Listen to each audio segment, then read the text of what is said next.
ఎందుకు చెప్తున్నానంటే ఇక్కడ చాలామంది గతాన్నే పట్టుకుని ఉన్నారు. గతాన్నే పట్టుకుంటూ అయ్యో అది చేసి ఉండకపోతే, అది జరిగి ఉండకపోతే, అది అయ్యి ఉండకపోతే, అయిపోయింది అది అయిపోయింది, విడిచిపెట్టి దేవుడి దగ్గర రా, కొత్త జీవితాన్ని ఇస్తాడు.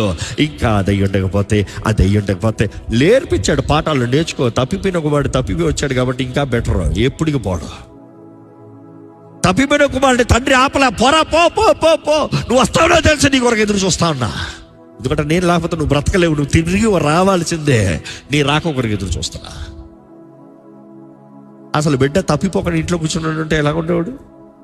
పెద్ద కొడుకులాగా ఉంటుండేవాడు, ఇంకా ఓవర్గా ఉంటుండేవాడు. తప్పిపోయిన కుమారుడు తప్పిపు బుద్ధి తెచ్చుకుని వచ్చాడు. పెద్ద కుమారుడు నాకేమిచ్చావు, నాకేం చేసావు? ఈయన కూడా తప్పాడు, ఇంట్లోనే ఉన్నాడు. కానీ దెబ్బలు నేర్చుకుని ఉన్న వాడి జీవితం వేరేలాగా ఉంటుంది.